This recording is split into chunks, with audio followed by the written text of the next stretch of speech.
Hello and welcome to episode 201, all about C.S. Lewis and JRR Tolkien, being the 201st part of That's What I'm Tolkien About.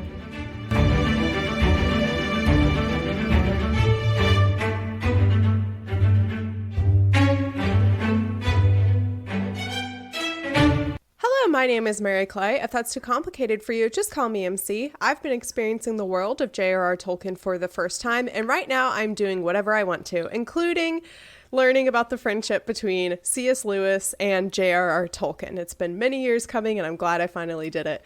Joining us this week is Marilyn R. Pukkila. Thank you for joining us. Oh, thanks so much for inviting me. I'm quite delighted to be here and looking forward to it. I'm so delighted that you reached out. I sent out a tweet several weeks ago saying, are there like scholars? Are there people who study both of these guys? Like who would be a good person to have on? And our good friends over at the Lorehounds must have seen it, and they, I guess, passed it on to you, and then you emailed me, and I was like, this is perfect, because I had them on this podcast, and then they invited me on their podcast, and I think in both of those conversations, your name came up of things that you had said in the past, or things that you had brought up, so you come highly recommended. Well, that's lovely to know. It's true that when I taught my course on Tolkien for 35 years off and on at Colby College, Lewis often came up because I view Tolkien's life as one of the sources for his works. And Lewis was absolutely a critical piece of Tolkien's life, and vice versa. So I'm hoping we can get into that tonight. Yeah. Before we do that, though, do you want to tell me and the listeners about how you got into Lord of the Rings? Whether it was the Lord of the Rings books, whether it was the Hobbit book, whether it was, movies from the 70s and 80s. How did you get introduced to it? Well, I read it first 55 years ago. So movies weren't even born or thought of it. No, that's not true. But anyway, there were no movies at that point or anything of that nature. But it's fun because it's sort of a C.S. Lewis Tolkien kind of an event. My very dearest friend and heart sister told me, we'd only met each other for about a year, but it was the same kind of friendship that Lewis describes of, what? You like that kind of stuff too? And so we bonded initially over Star Trek, the original Star Trek.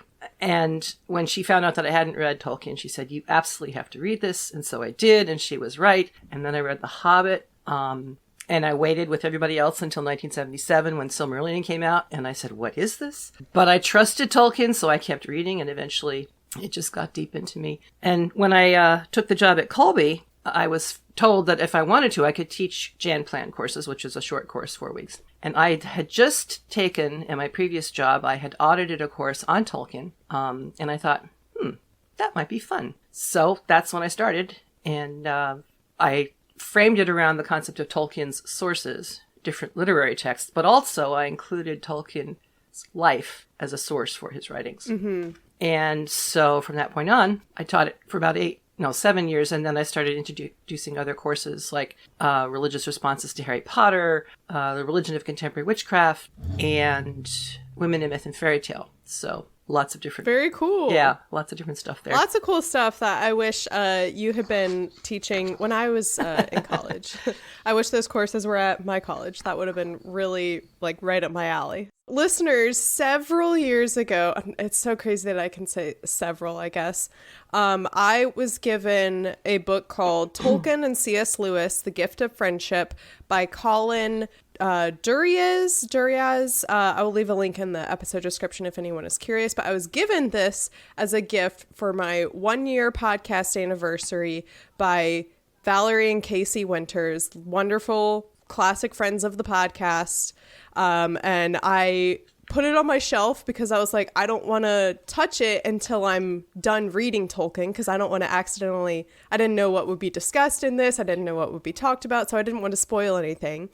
And so I finally picked it up and was like, okay, great. Now I can, this rarely happens where I have a book sitting on my TBR shelf for years and then I actually pick it up eventually. So, glad to have finally read this, although I think this book in particular was a bit too smart for me. It went into a lot about the like philosophy and theology that Tolkien and particularly C.S. Lewis believed, and their journeys through these different ways of thinking and how they viewed the world. And it was a lot of stuff, a lot of concepts that I just was not familiar with. I tried my hardest to understand it, but I think I paid more attention to the like hard facts of like JRR Tolkien was born on, January 3rd. So maybe I'll ask you this, because this is, I think, something that a lot of people have heard about C.S. Lewis and JRR Tolkien. And this was not mentioned in the book. And I kind of wish that it had gone into the more like interesting areas of their friendships. But there's this, I don't know, rumor that they went to parties dressed as polar bears. Like they went to non-costume parties dressed up as polar bears together. Do you know anything about this? Do you know if this is true at all? I've never heard that directed at Lewis, but it is true that Tolkien once put on a polar bear skin rug or something. And I don't know if he was walking down the street in Oxford or maybe he did go to a party. I don't know all the details, but Tolkien had that kind of sense of humor. He loved to, in his later years, if he felt he wasn't treated properly by an inattentive clerk, when he was reaching out to pay them, he would include his false teeth and his handful of loose change to offer to the clerk. Yeah. He said of himself that he had a very simple sense of humor, which most people found rather annoying. So going to a party dressed as a polar bear is, fairly low key for Tolkien's humor. Yeah, wouldn't be unheard of necessarily. Another thing he did was to dress up as a Viking berserker and chase the postman down the street one day with an axe. Oh man, to be J.R.R. Tolkien's neighbor. Seriously. Oh, that would have been great. So anyway, that is the book that I read to prepare for this episode, but I'm sure that there is a lot of stuff that this book did not include. There's, we're going to be having an hour-long conversation, so there's also going to be a lot of stuff that we won't get into. So if you're listening and you're interested in C.S. Lewis and J.R.R. Tolkien, there's obviously many more things that you can go out and do. This is not meant to be a comprehensive coverage of both of their lives. We would be here, I think, for quite some time. That would be probably its own podcast. Absolutely. So we'll start, this is how I'm like, how do I start these things with these big topics? And Julie Andrews sings in my head, start at the very beginning. It's a very good place to start. So J.R.R. Tolkien was born in 1892 and C.S. Lewis was born in 1898. So Lewis is a few years younger than him. They both had their childhoods were both very different, but I would say they both went through different difficulties. So and I should also add that I think maybe a year and a half ago, I did an episode on the Tolkien biopic. Oh, yeah. Which movies always take liberties. There were, of course, some things that were inaccurate or, embellished for the screen. But we did also talk a lot more about, especially Tolkien's early life. So if you want to hear more details about that, that's another episode that you can go back and listen to. But so we know that his early life was very tragic. His father died when he was very young after his mother and baby brother had left Africa, which is where they were living at the time, to move to England. And while they were there, his mother and her sister converted to Catholicism. And so that kind of left them with kind of like in the outs with the Tolkien in-laws, with his father's family.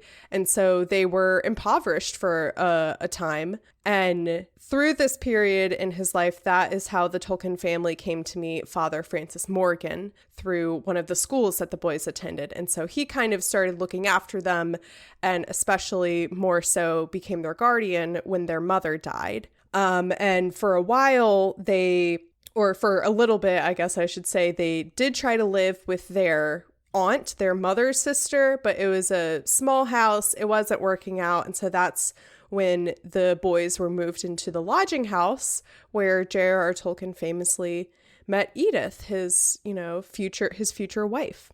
So very tragic circumstances. growing up impoverished, growing up always moving around. He bounced between schools too, because at one point he received a scholarship to go to a different school. Lewis, on the other hand, had a bit more of a stable upbringing for the first couple years of his life.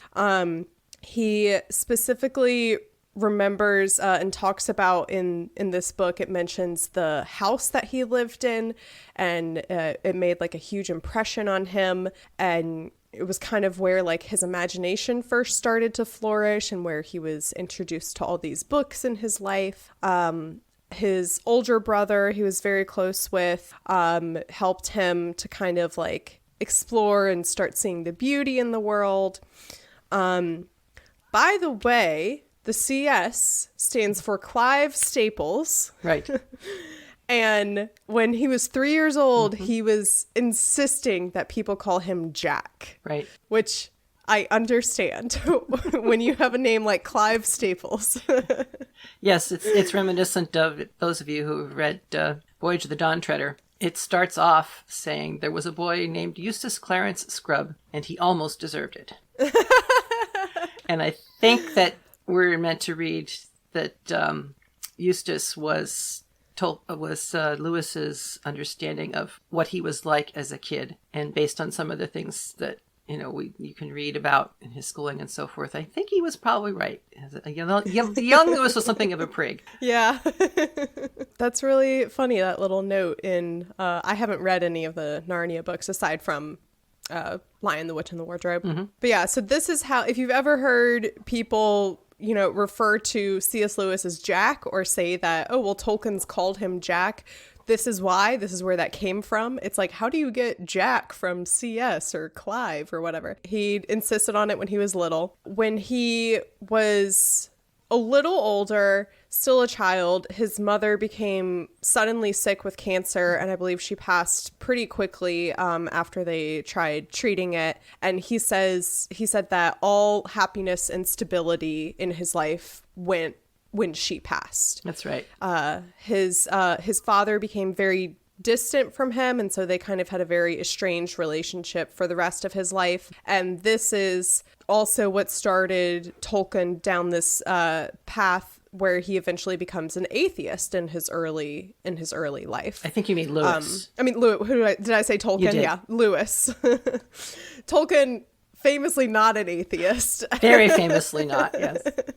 That's probably going to happen multiple times in this episode. Good catch. Yes, Lewis was the one who, because of these kind of like tragic circumstances and this very like sudden shock in his life, started, becoming an atheist. He was sent to a boarding school. Like I looked up the dates, and like literally a month after his mother passed, he was sent to this boarding school. Right. Yeah. That's so so tragic and awful that he's like forced to like move on so quickly and thrust into this like these different circumstances with new people. Also, from what I understand, the boarding school had slightly abusive methods, and it was closed. It was closed because the headmaster was declared insane. Oh God, the book didn't go into that. Jeez, yeah. I think some of the harsher details were softened, but yeah. The other side of that is that Albert, his father, had lost his wife, but he had also, not too long prior to that, lost both his father and his brother. And he was just utterly bereft and bewildered and had no idea what to do with a 9-year-old boy at that point. Yeah. So there were some reasonable reasons for him to send Jack to boarding school. It's just a shame that he insisted on sending both his sons to England because he wanted them to develop proper accents. And this was a big thing between the boys and their father. They used to make fun of his accent. After this school, he also kind of bounced around to other schools and institutions that the book said were for various health reasons, but it also said that he took up the habit of smoking and would hide it from his father. So it's implied that he had all these lung issues when he was young, but he also started smoking, so you have to wonder how much those things go hand in hand, that he was just hiding a smoking habit and being like, oh yeah, I'm sick. That could be part of it, but Jack simply was not geared for what was then the British boys' school, public school system. He hated sports. He was, in most instances, vastly smarter than his classmates of his own age, and of a lot that were older than he, too. And he didn't mind making a thing of it. He didn't mind telling people that. And, of course, that's no way to win friends and influence people. And the sort of hierarchical systems that went on in the schools were very much not to his liking. But he found his refuge and his escape in the library. And as a retired librarian, I've always enjoyed that little factoid. Yeah. I think in this book, it's mentioned as like a house of books, or like a house made of books, or something like that, that he really exactly used that as, a method of escapism. And we go on to learn throughout his life that he was described as like a very eccentric reader, and he read like very widely and read everything, which I respect and love about him, that he was like, yeah, I'll read any book. It doesn't have to necessarily be, about my field of interest. It doesn't necessarily have to be about, like a character or something that I would be personally interested in. I just want to read. But the book should be prepared to be ruthlessly dissected and analyzed and critiqued, because that was also what he did. Then during World War I, making sure I'm saying the right number there, they both served in World War I. Tolkien served very briefly and returned home with trench fever. This book kind of put to rest these ideas and these rumors that Tolkien was like writing Lord of the Rings in the trenches of the Battle of the Somme, and that wasn't necessarily the case. There were definitely, inspirations and, experiences that he took from the war. In particular, the Dead Marshes is something that this book called out as being a, inspirational thing. But he wasn't writing, The Hobbit or Lord of the Rings in the war. What he was writing were the very earliest bits of what became the Silmarillion. Yeah, and that's what I found fascinating, is that it was these very the kind of like lesser known stories of Tolkien, these very like deep lore stories that came out, chronologically in publishing order last, that he was working on all the way at the very beginning. Yeah, particularly the Voyage of Eärendil, which came to him from the Christ poem by Kindwolf. That was one of the very earliest things that he wrote, actually before he left for the Somme. But when he came back from the Somme, he started writing things that were relevant to his war experience, and The Fall of Gondolin was one of those. If you read the early versions, you see his description of mechanized dragons that would be able to sort of curl up and down hills and so forth, and they were carrying whole battalions of orcs inside them. And you read this and you realize that really sounds like a tank. So he was definitely bringing in a lot of his influence. For listeners who are interested in that, I cannot recommend highly enough John Garth's book, Tolkien and the Great War. It's so insightful, and he talks a lot, again, about friendship of Tolkien's three closest friends from the TCBS and how they all experienced the war, what happened to them. He did a lot of research with the letters, and it's very moving, but also really quite fascinating. Lewis, he had like just turned 18 when the war was kind of like, I think maybe a year in. I think he had like just turned 18. So he enlisted in the army and roomed with someone named Patty Moore. Ah, yes. And this was so fascinating. Okay, so he befriends this his roommate, and they make a promise that to look after each other's family in the war if one of them dies in the war. And Patty had a sister Maureen and a mother that the book just always says Mrs. Moore, which you can just imagine like the kind of person that she was. And she, I believe, took her children and left their father from Ireland, maybe, yes, and moved them into England. So Patty, her son, the oldest son, would have been the person looking after them in that situation. And unfortunately, he did die in the war. And when Lewis returned home, he had been wounded, not too severely, but, wounded enough that he returned home from the war, and he moved in with them. He kept that promise, and he looked after them. Now, this is where there's some interesting territories with the relationship between Lewis and Mrs. Moore. It's never been confirmed what the nature of their relationship is. There was just a lot of speculation. There was a lot of stuff that when I Google searched it, there was some people saying, well, obviously it was this, but in hindsight, maybe it was this. But on the surface, the history will say that she was just a mother figure, a devoted parental figure for Lewis, who had lost his mother when he was very young. He had this estranged relationship with his father, and I believe his father died not too much later as well. So, not great relationships, lasting relationships with his parents anymore, and was just devoted to looking after Mrs. Moore and her family. And he lived in their house, and there are all these stories that he just never stopped doing stuff. He was always like walking the dog or, doing stuff for her. However, there are other people that speculate that they had some kind of a romantic relationship, and that Lewis might have looked for a sense of comfort in a person like her because of those, parental issues. But as I understand, there's no, documented confirmation of either one of those things. Well, N.H. Wilson's biography of Lewis has a statement from the daughter, Maureen, in his text in which she said that, yes, the relationship with Mrs. Moore was intimate.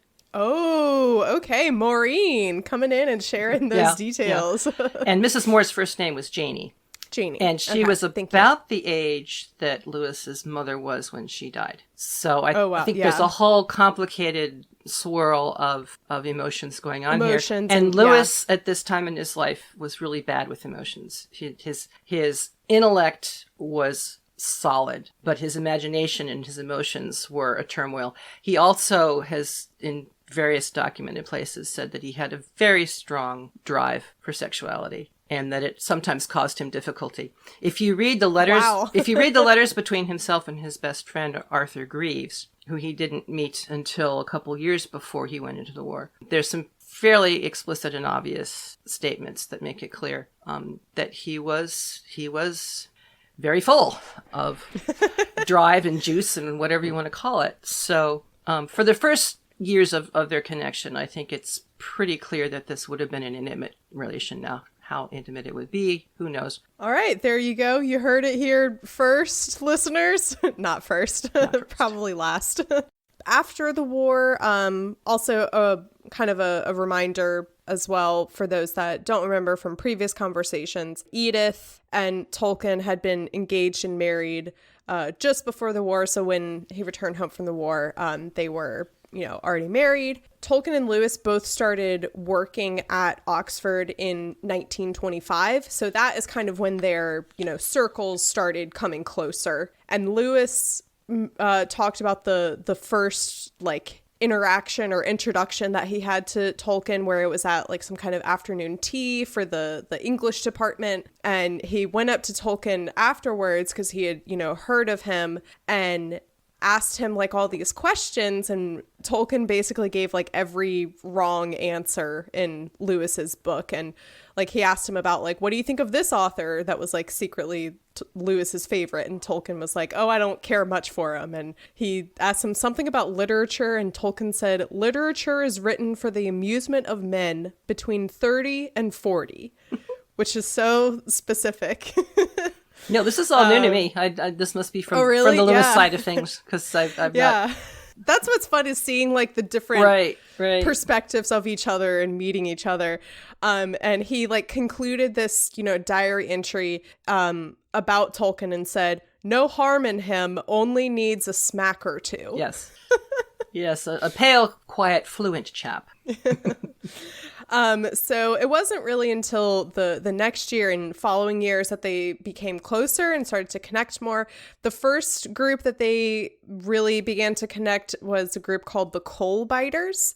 You'll hear throughout this episode a lot of these different groups. The Tolkien biopic was heavily about the TCBS group that he was in with his, high school and early college friends before the war. So the Coal Biters is this other group that they were in. And then coming up next was the main one that most people probably know about, which was the Inklings. But yeah, the coal biters is where they started to have more discussions together. They would go on walks, they would go to each other's offices and continue their conversation after these meetings. Lewis said of Tolkien that he was the most unmanageable man in conversation I've ever met. And Tolkien would sit there and he would listen and he would talk with you, but he would apparently always turn it into being about what he was interested in at the time, regardless of what you were just talking about. Well, that's a fairly common technique amongst scholars, I think. Yeah. To be perfectly honest.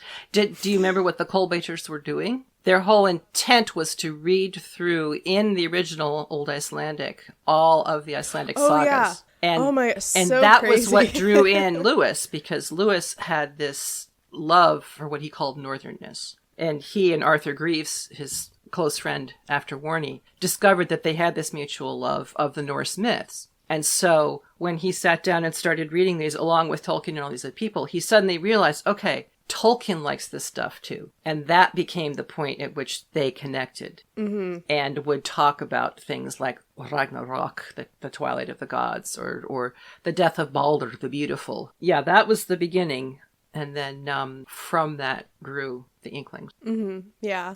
During this period, Tolkien gave Lewis whatever the first version he had of the Lay of Luthien to read. And Lewis, came back to him the next day and said, that was an evening of such delight, and the personal interest of reading a friend's work had little to do with it. So he was so genuinely in love with what Tolkien had written and was excited and supportive of him. This was really funny to learn that Lewis believed, I guess had picked up by now, that whenever he shared his feedback with Tolkien, that he would either ignore it completely or he would start entirely over. Yeah. And so he was really worried about coming through with his criticisms about this correctly, because he was like, this is really, really great. Don't scrap it. I don't want you to throw it away, but I think you really have something here if you just, work on, these little bits here, or if you keep workshopping it. Does Darius describe the process that he used of pretending to be a scholar who's discovered a new manuscript and is reading other interpretations of the manuscript? This was his way of sort of sliding in the criticisms so that they might not sting quite so much. And he invented, I can't remember the exact names, but he invented different early scholars like Pumplestick or Stark or whoever. So, these people read this section and said, oh, clearly this is an emendation from a later scholar who didn't have the original and didn't understand what it was supposed to be. And wouldn't it be nice if we had the actual original? Meaning, I don't like this passage quite as much. I don't think it fits with the rest. But rather than say that outright, he couched it in these very scholarly terms, which Tolkien would recognize, because that's the sort of thing they all did with manuscripts, try to figure out what was the original, what were the interpolations, what were the mistranslations, and so on. And Tolkien found it very amusing, but he didn't take up any of Lewis's suggestions for the changes. However, he did rewrite some chunks of that Lewis had pointed to as being, not top notch or whatever. So it was kind of a nice compromise between ignoring him and starting all over again. Yeah. By 1933 is when the Inklings had really, started up in earnest. I think we kind of have this impression that it's like, oh, the Inklings, this was like the literature group, the book club that Lewis and Tolkien had. Well, really, it was really like Lewis's group. It was him and all of his friends kind of like gathered around him. And in particular, his brother Warney, who was very much a part of all this and often gets overlooked. But Warney was a scholar in his own right and did amazing historical research on 17th century France. So he definitely earned his place there. He wasn't just making the tea. He was, yeah. He was a fellow scholar and author. Those Lewis brothers know how to draw in a scholarly crowd. Right. I will say something that I did really love about this book is that each chapter kind of opened with kind of like painting a scene of like, setting the stage for what was happening in this. And the Inklings chapter was about like, in walks a large, portly man who who is not dressed untidily, and he is like loud and gregarious, and he thinks he hears someone mention his name, but he keeps going to the back of the room. And so it was kind of like, setting the stage of this group gathering once a week in this bar that I believe is called the Eagle and the Child. Known colloquially as the Bird and Baby. Okay, yeah, so if anyone ever wants to go on a Tolkien and Lewis pilgrimage. It's an amazing space. It's absolutely beautiful. Unfortunately, right now it's closed for renovation. So after renovations, we'll all go there and Right. meet up for a pint. Or you can go across the street to, I think it's the White Hart, because they were renovating it at some point during the existence of the Inklings, and so they had to move across the street. They went to the White Hart. That's Right. So, we're just following in their footsteps. Itself. Yeah. Yep. This is where I started to really get the impression that Lewis was more of the extroverted of the two, and Tolkien seemed to be more introverted. There's this really wonderful passage that Lewis wrote about friendship that I want to read. But basically, anytime that like new people were brought into the group, it wasn't necessarily that Tolkien was jealous. I think it was just that Tolkien could only like give so much of his time or attention to one person. And so when Lewis was giving his time and attention to another person, it kind of like, he was like, well, I just won't talk to Lewis right now, rather than like, let me go talk to Lewis and that person. Whereas Lewis viewed friendship kind of in a more the merrier type of a mindset. I'm trying to see if, it says in his book, The Four Loves, this is how he talks about friendship. In each of my friends, there is something that only some other friend can fully bring out. By myself, I am not large enough to call the whole man into activity. I want other lights than my own to show all his facets. Now that Charles is dead, side note, they have a, not currently, as we were talking in the 1930s, but they have a friend in their life, Charles Williams, who would suddenly pass, and this kind of like left a huge hole in their group and in Lewis's friendship. Anyway, he says, now that Charles is dead, I shall never again see Ronald's reaction to a specifically Caroline joke. Far from having more of Ronald, having him to myself, now that Charles is away, I have less of Ronald. Hence, true friendship is the least jealous of loves. Two friends delight to be joined by a third, and three by a fourth. So that I just thought like that was such a beautiful way to view friendship, and seeing like, oh, like it's not that, I was here talking with my good friend Tollers, by the way, was what he called Tolkien. And now you're coming in and interrupting us. He was always like, oh, great, you're here. Come sit down, join the conversation. What do you have to add to this that I wouldn't be able to add? The word, I think, is gregarious. Gregarious, yes. Lewis was very definitely a gregarious soul, and Tolkien was more reserved. But there were other factors at play here, both in their personal relationship, but also the character of Charles Williams and so on and so on. But backing up a little bit, I'm thinking more of Lewis's return to Christianity. Oh, yes. Yeah. Which happened, Great, yeah. which happened in 1931. Yes, you're correct. During this period that he is connecting more with Tolkien, he's growing in this friendship. He's talking to more, not just to Tolkien, but talking to more of these different scholars that he's encountering through these different groups and everything. He begins to go on, again, in his childhood and through much of his teen years and early 20s, he was an atheist. And then he has these very specific moments that he can't point out like what it was about that moment necessarily, but he just remembers like, I was riding on a bus and I came to a decision that there must be some kind of a ruling higher power out there. And so that was kind of his first journey back into Christianity. And then there was this other story about him and his brother on a motorcycle going to the zoo. This, which sounds like a children's book, like C.S. Lewis goes to the zoo. The Lewis brothers go to the zoo.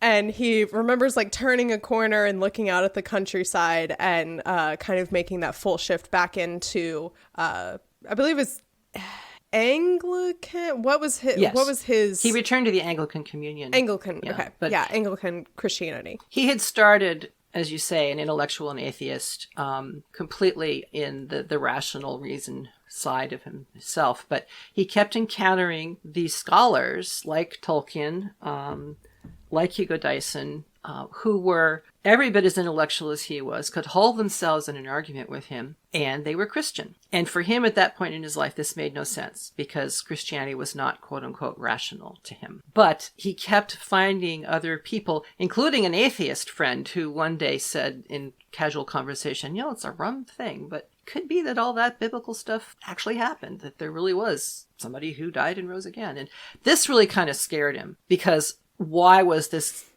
atheist intellectual saying this? So he started his own study and readings, and from a purely intellectual standpoint. And that eventually brought him to some form of what he called deism, i.e. belief, as you were saying, in some kind of larger power. But he didn't understand how that connected with the Christian story, even though he was a great lover of story and particularly myth and particularly the Norse myths. And so these were the things that he shared with Tolkien. And it's also important to remember Lewis in his birth, it was an Ulster Protestant. Tolkien was a Roman Catholic from a very early age. It's very hard for us to understand now what it was like for Catholics in incredibly Protestant England at that time. And Northern Ireland being Protestant, there were even more tensions. And so it was even more important for them to maintain this rigid stance against Catholicism. And so Lewis says in his biography, I was taught implicitly never to trust a Catholic, and explicitly, when I joined the English faculty, never to trust a philologist. And Tolkien was both of those things. Mm-hmm. So it's like chipping away at all his prejudices. So he was talking one night in 1931 in the Fellows' Garden at Magdalen College and talking about myth and subcreation. And Lewis says, I don't understand why the Christian story is relevant to us. I don't understand how it can help us any more than any other story, except as an example of a good man and a good scholar and so forth. And Tolkien says, well, look, you don't ask that of the Norse myths. You don't approach them from that sort of logical, reasonable kind of analysis. You are moved by them. You allow yourself to be moved by the mythic side, the romantic side, the emotional side. And in Christianity, according to believing Christians, this is the myth that comes true. Because Lewis said, well, myths are lies, even though they're shot through with silver. And Tolkien said, no, they're not lies. They are ways of telling about things that cannot be described with simple logic and reason. And we need both of these things in our lives. And Lewis says, oh, so you mean then that the Christian myth is not unlike the Norse myth? The only difference is it actually happened. Okay, now I begin to understand. It was after this conversation when he and Warney were going to the zoo that he wrote to Arthur Greaves back in Ireland, his friend, and said, when we started off, I was a deist, but I wasn't a Christian. By the time we got to the zoo, I was a Christian. And don't ask me how or why or what that happened. But that conversation with Tolkien and Dyson was instrumental in that shift. Mm-hmm. And I think that's one of the really key touchstones of this whole question of the friendship between Lewis and Tolkien and what it gave us. Definitely. Yeah. It's a huge part of, I think it's something that we can all look at in the relationships in our lives and say, well, because of my relationship with this person, I am now like this, or these things happened to me because I met this person, and I wouldn't be the person I am today had I not known them. And even so, Tolkien is still Tolkien. He really wanted Lewis to become a Catholic. Yeah. Lewis was an Ulster Protestant. He was not going to become a Catholic. Yeah. And so I think that was one of the first of the sort of grit in the oyster, if you will, or sand in the gears in their friendship. Tolkien kept hoping that Lewis would quote unquote go all the way. In a sense, he brought Lewis back to Christianity, as it were. And then Lewis goes off and starts writing all these popular books about what it is to be a Christian and on and on and on. And he's like, yeah, okay, really? Plus, it brought him a lot of popularity and attention that nobody liked. He didn't like it. Warney didn't like it. The Inklings didn't like it. It kind of really broke into their lives together and often made a lot of fuss and nuisance for them. During this time in the Inklings, as it's kind of going through the 30s, moving closer to World War II, Lewis is writing more and more of these of novels, short stories, scholarly papers. He's churning things out left and right. A lot of Christian theology based things that Tolkien, just like you were discussing, kind of started slowly resenting, maybe not resenting isn't the right word, but disapproving. It might be. Because he didn't think it was right for Lewis to be kind of like writing all of these, I don't know, scholarly things about Christianity. Like maybe he wasn't the right person to be doing those things. And I'm sure he also didn't agree 100% with Lewis's views on Christianity, since they have those different beliefs, even though it is within the, same religion. Well, I think what Lewis really contributed was an ability for people of intellect to enter the door of Christianity, because that's how he came in. That was his big gift. He could approach it from an intellectual perspective and still have some sense of the emotional. For Tolkien, Tolkien's religion was deeply emotional to him because it was tied up with the memory of his mother and because of his other experiences. So it's like they were two halves of the whole, and often they could connect, but there were also these, one might say significant differences in their approach. Yeah. And these are things that as time goes on do not necessarily go away. No, unfortunately. If anything, the rift widens, but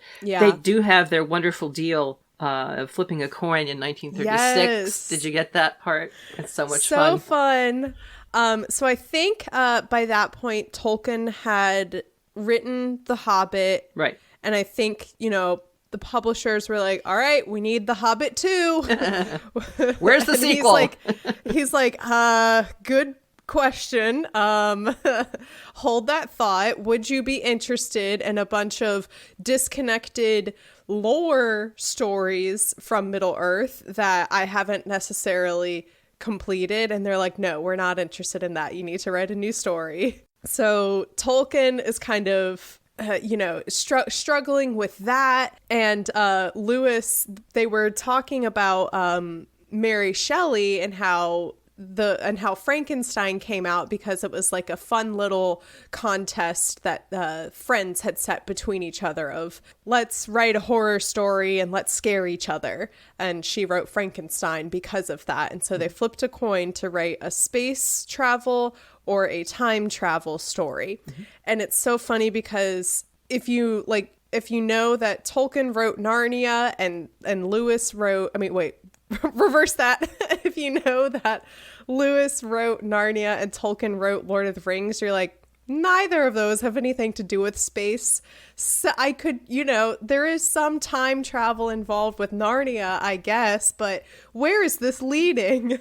Well, you have to look at it as speculative fiction. And actually, at that point, they called it scientific fiction. Oh, that's funny. It was still very new. I mean, we had H.G. Wells and so forth, but they still had this ideas of you could use the scientific approach to say a lot of things that you wanted to say. And so that's what Lewis did with his Ransom trilogy, the Out of the Silent Planet, Perelandra, and That Hideous Strength. Whereas Tolkien got the time travel, and so that resulted in The Lost Road, which was a father-son story. But this was the first time that he began to write about what eventually became Numenor. Yeah. And so even that was drawn into the whole legendarium. Yeah, I was going to say, I think it got him thinking in the mindset that would lead to like the greater structure of the Silmarillion and Lord of the Rings, that, oh, these stories that I've been writing about Luthien and Gondolin are things that happened in the history of this land. And now how can I kind of like connect it? How can we travel back to,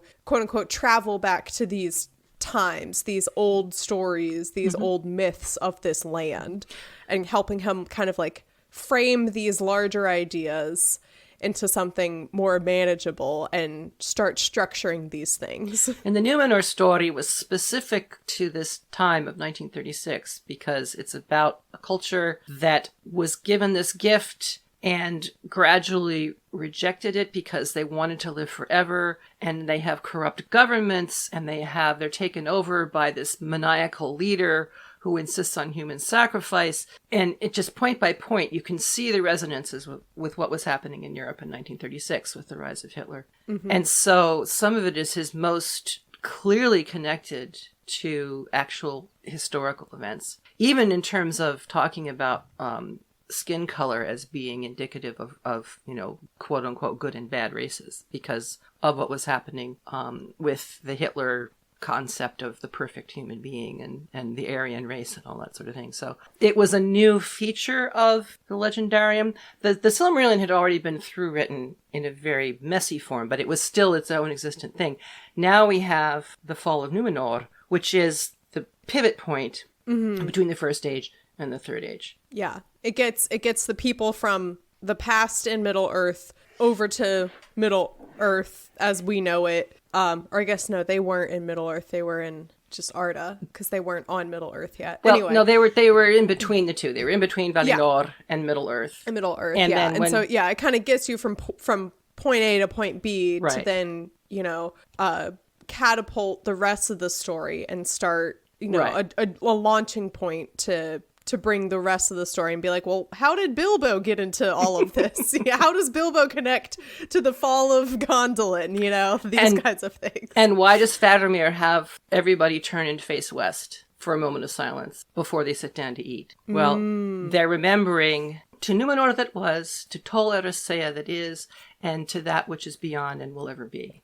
That's a moment that I completely, I don't even remember that happening, and I kid you not, I just did an hour and a half long episode about Faramir, and I'm so sad that we didn't bring that up, because what a noble moment, what a class act guy. He's the best. I heard that episode. It was a great episode. He's definitely the one. Yeah, so out of this kind of competition that they had between the two, Lewis wrote Out of the Silent Planet, which is something that I did not know he wrote. I didn't know that he went into, early territories of sci-fi, and that's really cool, and that's really fascinating. From what I understand, he kind of wrote about, the idea of aliens in a different way, whereas any other alien stories at this point viewed them more as oh yeah, these are the bad guys and these are the villains, right? And he was writing about them more from a sense of no, they're also there are people on this planet. What is let's dive deeper into what these alien beings are. And he invented a term now, meaning not more than just simply a sentient being, but ensouled beings, if you will. I have a little excerpt here from a letter that Tolkien wrote to Stanley Unwin, his publisher, about the Out of the Silent Planet. I think he had written to his publisher and said, he wrote this story, can you do it? And the publisher said no, or something like that. But yes, please read the letter. The first publisher turned it down, but then that was it. Okay. Tolkien writes, Mr. C.S. Lewis tells me that you have allowed him to submit to you Out of the Silent Planet. I read it, of course, and I have since heard it pass a rather different test, that of being read aloud to our local club, which goes in for reading things short and long aloud. It proved an exciting serial and was highly approved. But of course, we are all rather like-minded. It is only by an odd accident that the hero is a philologist, one point in which he resembles me, and has your name. The hero's name is Unwin Ransom. And this is to Stanley Unwin. The latter detail could, I am sure, be altered. I do not believe it has any special significance. We originally meant each to write an excursionary thriller. A space journey and a time journey, mine, each discovering myth. But the space journey has been finished, and the time journey remains, owing to my slowness and uncertainty, only a fragment, as you know. Slowness and uncertainty. So here's another example of what friendship led him to do, and that was in 1938. So eventually, though, Tolkien begins the painstaking work on Lord of the Rings. 1937. He is writing to, I believe it was his publisher at that point, but he says something about he was writing the first couple chapters of Lord of the Rings, and all of a sudden, Black Riders made an unexpected appearance. Yes. And that said to him that, this story is going to have a much darker tone, I think, because I need to figure out who these Black Riders are. And it's just so funny to me, the idea of writing a book and then something makes an unexpected appearance. It's well, you're the one writing it. You wrote it. It's not that unexpected. But I can see also how in the creative process, if you're just writing to write and you're letting your brain wander, and then all of a sudden you think of something totally new and it spins the story in a completely different direction than just, Bilbo and his magic ring and his birthday party. Well, and again, this is a great illustration of the difference between how their two minds worked. You have reason and you have imagination. Reason sits down, plots things out point by point, goes from A to Z, and then writes from the outline or whatever. And I don't mean to be facile about it. I mean, I'm sure it's, it's a lengthy process and creativity is certainly involved. The imagination starts off with an image or something and then says, so then what happens next? Yeah. And Tolkien had the kind of imagination in which characters would just suddenly say and do things that he certainly didn't have in mind. And people would show up and he would bring in characters from, the child, a doll that the kids had, or, the early names of the hobbits were named after Priscilla Tolkien's, his daughter's family of stuffed teddy bears. And, so there's all this wild mix of sources that Tolkien drew upon.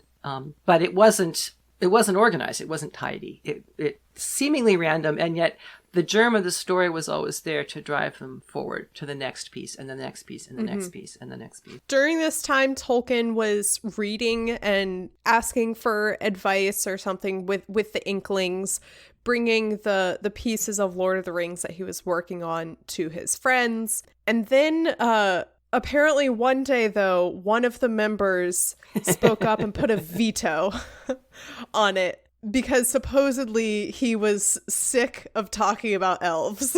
Yes. Which made me laugh so much that, and he started in 1937 and the Inklings went on through the 40s. So like it's several years now that he's probably bringing the same stuff back to them. He, as you said, slowness and uncertainty in his own words to describe himself. So I can see how the Inklings might be like, okay, we need to, until you move this along, until, we have to put a pause on this. We can't talk anymore about elves. You have to write your story. What happened was they kept hearing excerpts as they were finished, but only when that particular member was not present. And also, long about that time, he started sending chapters off to Christopher Tolkien, his son, as a sort of a serial, because Christopher was in the RAF and he was in what was then become South Africa for training and so forth. So Christopher really became one of his most important audiences. But Jack was as well, as we can talk about now or later. Yes, so that's kind of how Lewis became such an important person for encouragement as Tolkien was finishing and trying to write Lord of the Rings, was because, there were those days where he couldn't talk about it with the Inklings. Right. Then World War II happens, and I was so fascinated to learn that Lewis hosted several children, evacuee children, during the war at their house, the Kilns. One day, he got an idea to write a story about 4 children who are sent to live with a professor in the country. And then before you know it, he chugs out all these Narnia books. And he publishes the 7 Narnia books from 1950 to 1956. And meanwhile, Tolkien has been writing Lord of the Rings since 1937 and has still yet to publish it. Well, actually, the Fellowship of the Ring was published in 1954. It was kind of in the middle of Lewis, publishing the Narnia books. Right. But and the actual writing period was from 1938 through 1949. And the only reason I have those dates is because it's right in front of me. So don't get impressed. Lord of the Rings. Right. That was the first draft, beginning to end, and then he had to write it all backward, revise backwards and then forwards. Revise it, and also he was still kind of hoping that he would finish the Silmarillion and be able to publish it alongside Lord of the Rings. So that was another reason for why he kind of kept pushing things back and delaying things and, taking his time putting these things together. And then again, like I said, meanwhile, he's been writing, up till now. He's written all of these other books and all of these other works of Christian theology. He's done this, sci-fi, the sci-fi story. And then he produces Narnia, which Tolkien did not like. The first several chapters that Lewis gave to him, Tolkien did not like. Yes, in 1949, Lewis began reading Lion, the Witch, and the Wardrobe to the Inklings, and Tolkien disliked it. And this is from Humphrey Carpenter's superb biography. He says, "It really won't do. I mean to say, nymphs and their ways, the love life of a faun." And the world building was so radically different. Yeah. And Tolkien just couldn't, it really didn't meet with the philosophy. His standards. No, it's not just standards. It's his philosophy of subcreation, as he called it. This was his lifelong theory. He wrote a poem about it. It was his explanation for why creatures create. It's because we are the creatures of a creator God. And so the subcreation had to be consistent within it. And for him to have Greek demi-deities with Father Christmas in the same book was just utterly absurd. Plus, Father Christmas didn't belong there because Christmas hadn't happened because Christ didn't. He was very upset that Santa was in the story. Right. And he says, this is in 1964, he wrote, "It is sad that Narnia and all that part of C.S. Lewis's work should remain outside the range of my sympathy, as much of my work was outside of his." And some people theorize that, as you were hinting at, that Tolkien was irritated that Lewis just sat down on a whim and whipped out all this stuff and what he had to plot, which, may certainly be true. Tolkien was human, but he also had these. But the same thing to remember is he had copies of Narnia on his shelves. He gave some to a niece. He knew that children would love them. So just because he himself didn't like them didn't mean that he trash-talked it or panned it or anything. And that's what's really great about their friendship and their working friendship, that they were still able to say, like, well, I don't like it, but clearly other people do. So he's not necessarily doing something wrong. He's still, a really excellent writer and creative. And I'm glad to be able to work with him.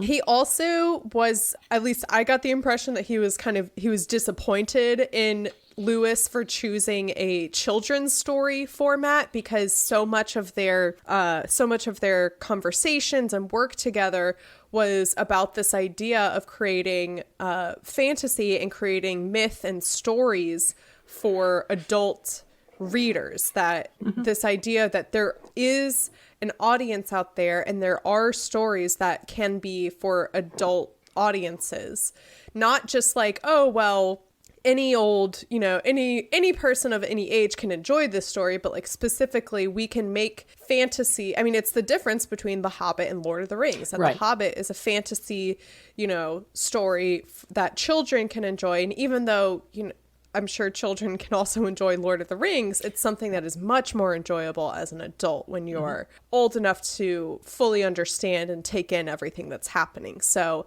he was kind of upset with Lewis that after all of this, he wrote a children's story. But Lewis just felt that he was like, look, sometimes a children's story is the right format and the right way to convey an idea and a message. And that's what I wanted to do. I have this allegorical Christian story that I want to write. And it is allegory. Lewis was a big fan of allegory. And Tolkien was not. Yeah, just another one of their huge differences. He wrote allegories. I mean, Leaf by Niggle is clearly an allegory. But he did not like an allegory that says, for Aslan substitute Christ, A equals B. What he said was an allegory is the purpose domination of the author, whereas applicability just means that you are free to make these connections yourself if you want to, but the author isn't insisting and beating you over the head with the fact that you have to make this connection. Lewis had this wonderful phrase about, if we think about it, we can find a way to sneak Christianity past the watchful dragons that are trying to, insist that no, this, it has to be pure story, whatever that's supposed to mean. And so, it was clear that that's what he was wanting to do. And, he tried to insist that that wasn't really it, that what he was doing was, again, quote unquote, applicability by imagining if you had a world in which animals were the primary creatures, how would it look if Christ came to that world? So I think Tolkien viewed the existence of Jesus of Nazareth as a one-time event on this world, and not something that would be replicated in other worlds. Right. And that God would find a way, maybe something completely different. But Lewis was wanting to instill this idea of these basic experiences so that when children by chance ran across the Christian story, it would seem familiar. The irony is I've talked to a Jewish witch who said that she read and loved Narnia her whole life and had no idea that it was supposed to be about Christianity. Yeah, some people are, I can understand how if you don't have understanding of like quote unquote the source material, yes, you're not going to make those connections naturally. You know? Right. But if you know already of these stories, of these biblical stories, they're probably going to pop up in your head of like, hey, this seems familiar. But you see, for Tolkien, they were all also prefigured by the mythic tales of a dying and rising god. And so you can look at Gandalf's sacrifice and his fight with the Balrog and his death and his return as a Christ-like event. Mm-hmm. But he's not Christ. He is not Christ for Middle-earth. That's the distinction that Tolkien made. And, some people would say, well, it's a distinction without a difference. And there's a lot of Christ-like figures. I mean, Frodo's sacrifice, carrying the ring to Mount Doom and so on and so on and so on. Yeah. By 1956, all of the Narnia books had been published. The Lord of the Rings was published in 3 parts between 1954 and 1955. I cannot imagine reading Two Towers in 1954 and waiting a year for Return of the King to come out. I think it was Lewis's review that said the suspense is cruel. Yeah, and they were kind of, on their way towards fame is a way to put it. Lewis was kind of already, this more famous figure. Yeah.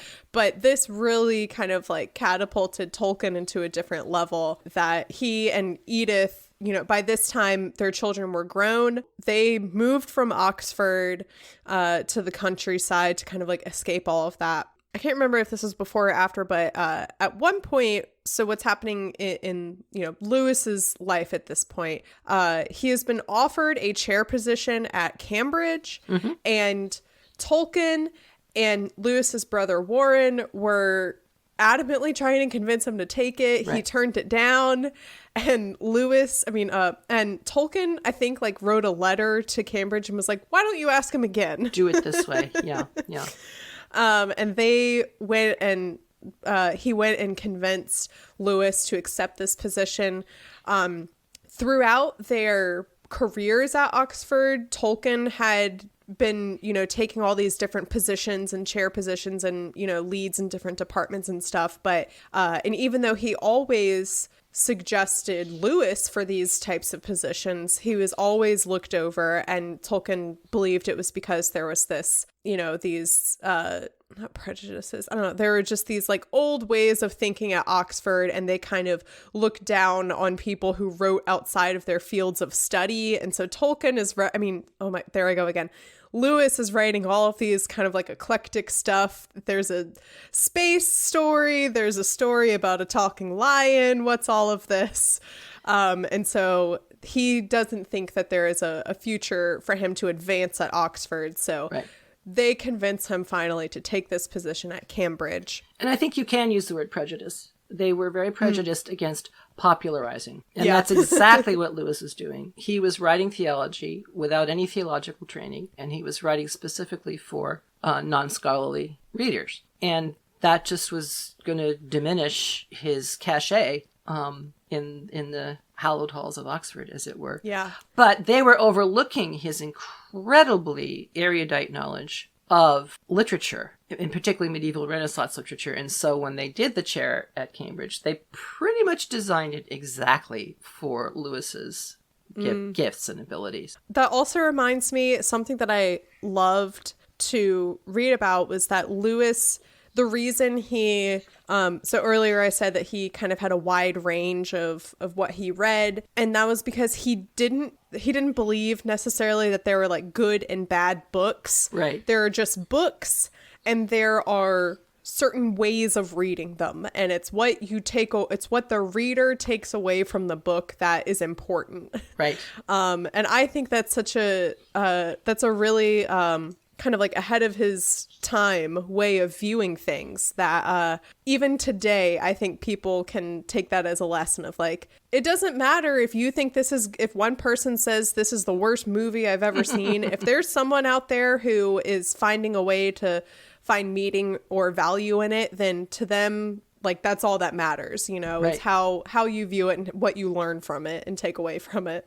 And he took a little pleasure in being an iconoclast and kind of, you know, sticking it to authority. That was something of a lifelong pleasure of his, I think. Yeah. During this point, he started to correspond with a woman named Joy Davidman. Mm-hmm. She was a divorced woman who moved from America with her 2 young sons. And over time, she and Lewis began to get closer and they started a relationship together. I guess Tolkien knew that they were talking or they were friends.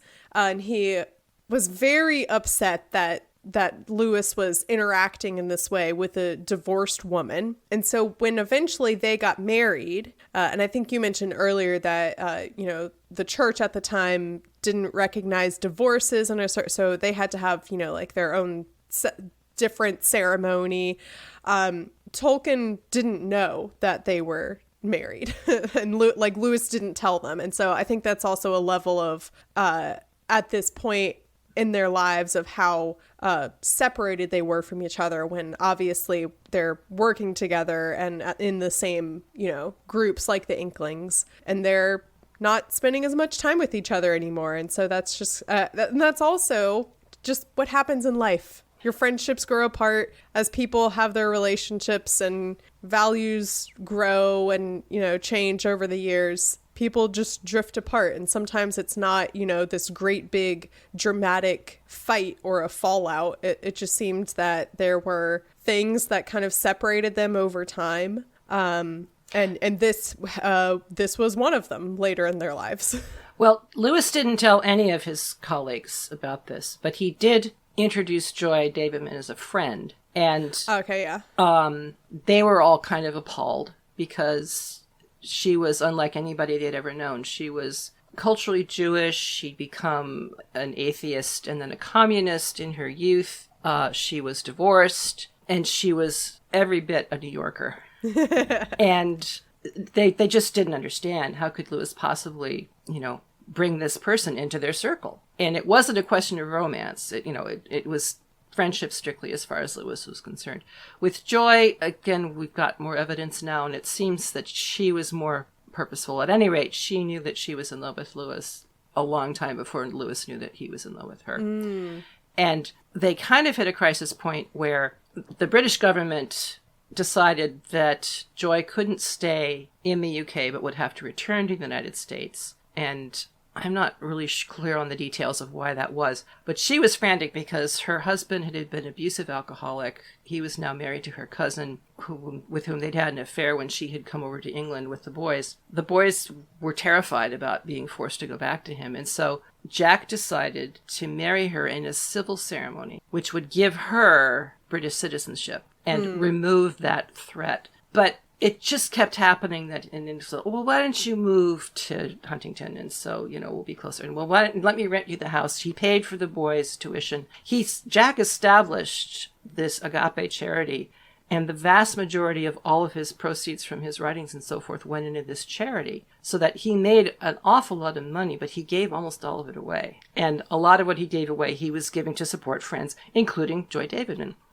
So nobody knew that they had this civil marriage going on. And then within a year or two, she was diagnosed with cancer. And so it became clear that she was not going to survive long. And all she wanted at that point was to die under the same roof as Jack. And by this time, he recognized how much he did love her because he knew he was facing her loss. And he asked his bishop, could we please, can you find a way to make an exception and be married? And the bishop said no. But then a pupil of his, or a friend, I can't remember which, I think it was a pupil, who was also an Anglican priest and who had a gift for healing, he asked him to come and lay hands on Joy to see if anything could be done, and also asked, can you, in your conscience, find it in you to marry us? So in December, there was just this 2-line notice in the Times saying a marriage has been performed between, C.S. Lewis and Mrs. Joy Davidman, and they request no notes, no flowers, no nothing. And that was the first that anybody had heard, but, Tolkien in particular. And, it was shocking to all of them. But for them, for Joy and Lewis, it was a great source of delight because she started to heal. And Charles Williams had this concept of substitution where Jack had prayed that he'd be able to take on some of Joy's pain. And he developed osteoporosis, and he was losing bone, and Joy was producing bone.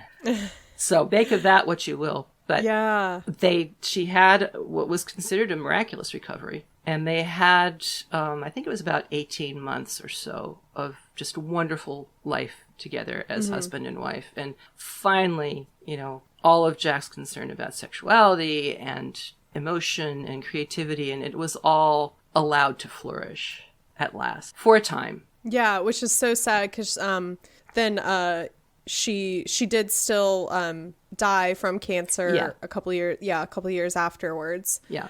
And she was 45, so she was very young. Very young. And her boys were young too. It was two tragic. children, just awful to imagine. A couple years later, I think there was still, Lewis was still working and there were still writings that he was working on, but he died in 1963. Mm-hmm. In 1965, this is a very momentous year for us Americans. An unauthorized version of Lord of the Rings was published in the United States due to a loophole in copyright law, which I would love to know what that loophole was. Seriously. Good on that press for finding it. Well, I don't know. I think an author deserves to be paid for his work. Oh, yeah, being paid. Or her work. Yes, yeah, that's true. That prompted Tolkien to authorize a version for publication in the United States.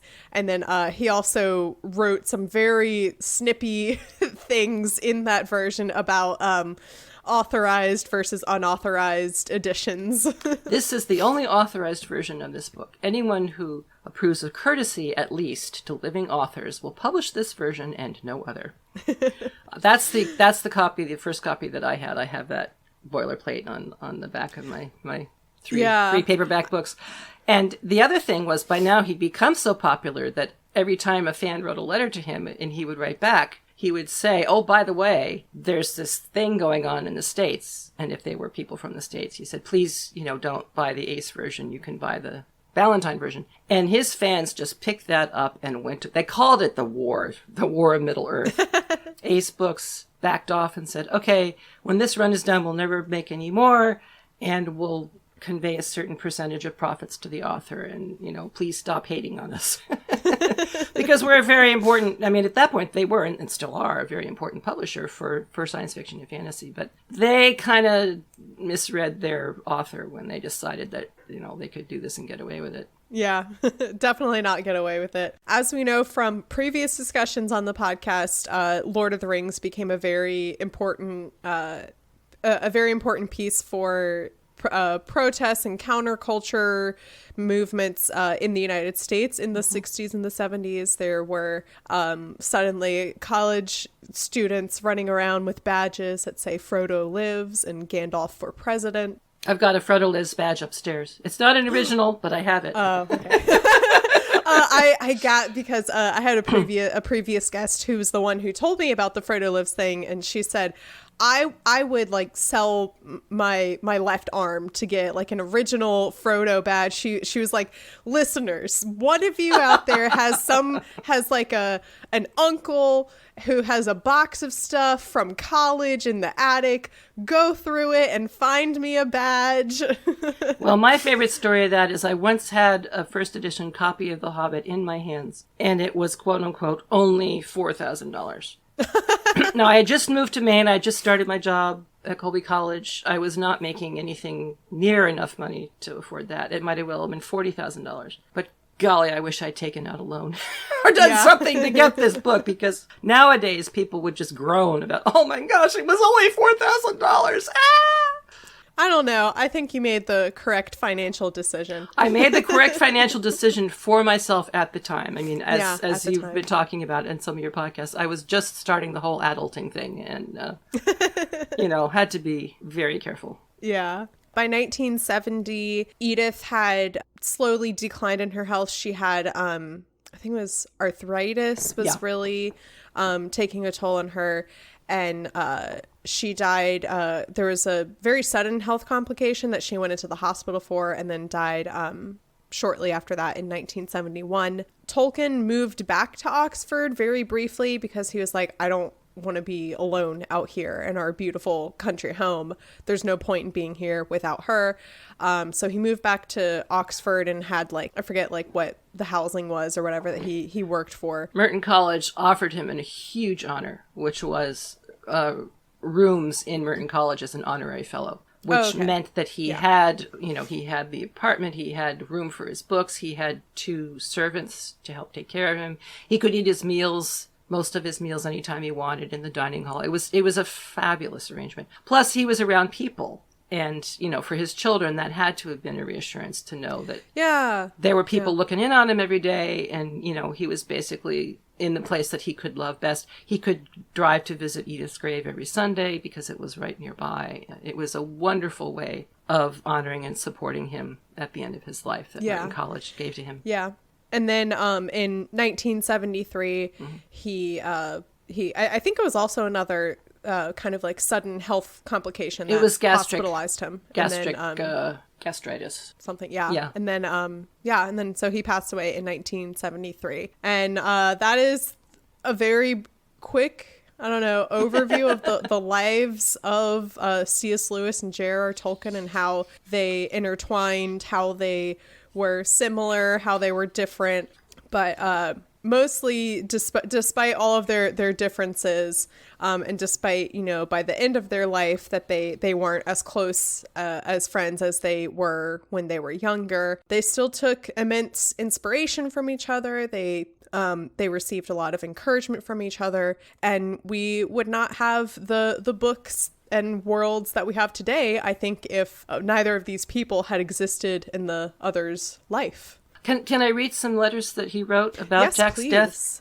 The first one is to his daughter Priscilla, and he says, "So far I have felt the normal feelings of a man of my age, like an old tree that is losing all its leaves one by one. This feels like an axe blow near the root. Very sad that we should have been so separated in the last years, but our time of close communion endured in memory for both of us." So that was to his daughter Priscilla. He wrote something of a different tone to his son, Michael. And I want to back up just a little bit to talk about Charles Williams, because you read the wonderful thing that Lewis had to say about, the more of the merrier in terms of friendships. And Tolkien just didn't feel that way because he could not feel an affinity to a lot of Williams' beliefs. Williams was something of an occultist. He was a Christian, but he had some very unorthodox ideas that troubled Tolkien. He also had not a very good relationship with women, I have to say.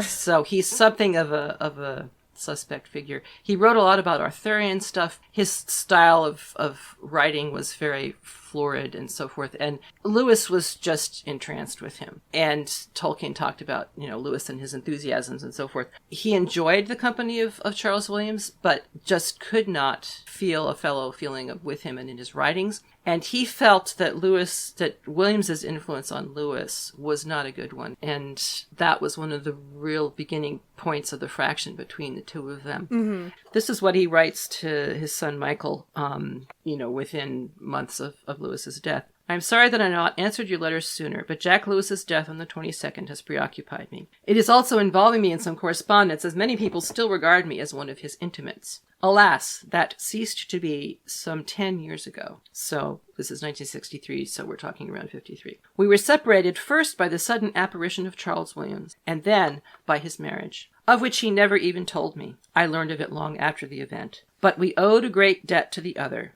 and that tie with the deep affection that it begot remains. He was a great man of whom the cold-blooded official obituaries only scraped the surface, in places with injustice. How little truth there may be in literary appraisals one may learn from them, since they were written while he was still alive." And then he goes on to describe the details, that Lewis only met Williams in 39, and Williams had died by 45. "The space travel trilogy ascribed to the influence of Williams was basically foreign to Williams' kind of imagination. It was planned years before. When we decided to divide, he was to do space travel." So it's almost as though he felt, this project that the two of them had developed he's like, we came up with this, was and then it taken became over.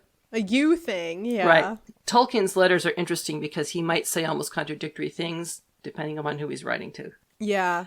But I think that's probably... I can see, him not wanting to worry or concern his daughter with these kinds of things, but maybe his son he can be more open or honest with. And and that's just that's like the hard fact about life, is that with death and with grief, that brings up a lot of complicated emotions and memories. Right.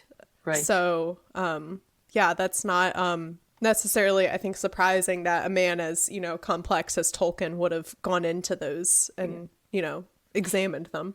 And he said he did like Williams on a personal level, but he says we had nothing to say to one another at deeper or higher levels. I doubt if he had ever read anything of mine then available. I had read or heard a good deal of his work, but found it wholly alien and sometimes very distasteful, occasionally ridiculous. This is perfectly true as a general statement, but is not intended as a criticism of Williams. Rather, it is an exhibition of my own limits of sympathy. And of course, in so large a range of work, I found lines, passages, scenes, and thought that I found striking, but I remain entirely unmoved. Lewis was bowled over. But Lewis was a very impressionable man, and this was abetted by his great generosity and capacity for friendship. So I think Tolkien is trying to be honest. He's self-examination, because people kept coming at him saying, oh, you were Lewis's friend and all this and that and the other thing. And he's trying to, for himself, uncover the story of their friendship and why it had, dissipated so much and cooled off. But then he finishes by saying, the unpayable debt that I owe to him was not influence as it is ordinarily understood, but sheer encouragement. He was for long my only audience. Only from him did I ever get the idea that my stuff could be more than a private hobby. But for his interest and unceasing eagerness for more, I should never have brought The Lord of the Rings to a conclusion. Lovely. I think lovely words to end our conversation on. And I think it's fair to say that even as if Tolkien hadn't had Lewis, we wouldn't have Lord of the Rings. If Lewis hadn't had Tolkien, we never would have gotten Narnia. Or never is a strong word, but it's, unlikely, because Tolkien was instrumental in Lewis's return to Christianity. Exactly. Yeah. There's a lot of things that Lewis wouldn't have ever written had he not gone on that, religious journey that had a lot to do with knowing Tolkien. Well, Marilyn, thank you so much for joining us to discuss these two very interesting men. Oh, I do want to share these two random factoids that I learned in the book that I feel like could come up in a trivia night one day, bar trivia or something. Cool. So you never know. The first is that Tolkien's first job was working on the W section of the dictionary. The Oxford English Dictionary, yes. Yes. So he worked on the W's. And then Lewis died the same day that JFK was assassinated. Yes. So those are two very random trivia pieces that you never know you might need, but it could make, the difference between your team winning. So if you ever win trivia because of what we shared here, let me know. Definitely. Marilyn, where can people find you on the internet? Do you have any social media? Do you have any projects that you're working on that you want to share? Well, I am on Facebook, and I'm on a bunch of Discord lists. Mostly right now, I'm working with the Lorehounds, doing different guest hosting, but also I'm co-hosting a podcast of the Book Nook on Ursula K. Le Guin's Earthsea series. And I'd really like to get that out there, because I think Ursula Le Guin is not as well known as I would like generally, but I think her science fiction is better known than her fantasy. And Earthsea is just an extraordinary series, so I'm really happy to be doing that. I do occasionally do Silmarillion stories with the Lorehounds. I contributed to the first season reviews of the Rings of Power, so I'm hoping I might show up again in that in a future date. And I'm even thinking of a few podcast projects of my own, but those are still just in the very early stages of I know what that's like. And development. So yes, I may come to you for suggestions and advice, but oh boy, I'm not the right person for suggestions and advice, because it took me months to come up with a name for my next podcast. So well, the names I've got already. Oh, that's good. That's half the battle. I'll say that I how can I possibly compare myself to the professor? But like him, I can come up with chapter titles easily. I can come up with podcast titles easily. It's all the work subsequent How to to that. fill it, yeah. Right. That takes the time and the energy and the thought and all of that. Yeah. So. And I do have a website. It's through Colby College. It's basically a website of my recent publications. So perhaps you can put the link in the show notes. Sure. Yeah, I will leave links to all of that in the episode description. So if any of that sounds interesting to you, listeners, make sure to go check it out. Especially if you enjoyed this episode, you'll get more of Marilyn in those places. That's What I'm Talking About's cover art is by Vaishon Brandon. You can support him on Instagram at Vaishon Designs. You can get merch for That's What I'm Talking About by going to tpublic.com/user/talkingaboutpod. You can follow the podcast on social media at TolkienAboutPod, and you can follow me on Twitter and TikTok at MCWhat'sUp and on Instagram at MCTurnedDownForWhat. If you want to support the podcast, you can become a patron. Go to patreon.com/TolkienAboutPod to explore the different levels of support that are available. I appreciate all of my patrons who have been here for such a long time. You're a wonderful group of people. This week in particular, we are thanking our sponsor, Sean. Sean, thank you for your continued support of the podcast. That means so much to me. This podcast is made possible by listeners like you. Thank you. And one more thing, in case you missed it, there was a pretty big announcement that was made in this past weekend's Second Breakfast episode. So make sure to go listen to that so you know what is happening with the future of this podcast. Well, thank you again for joining us. Do you have any parting words for the audience? Well, I think I'll just restate what I said. This was an amazing friendship, and if we hadn't had Lewis, we wouldn't have Lord of the Rings, possibly. And if we hadn't had Tolkien, possibly we wouldn't have had Narnia. So yeah, this is what friends do for one another. And that's what I'm talking about.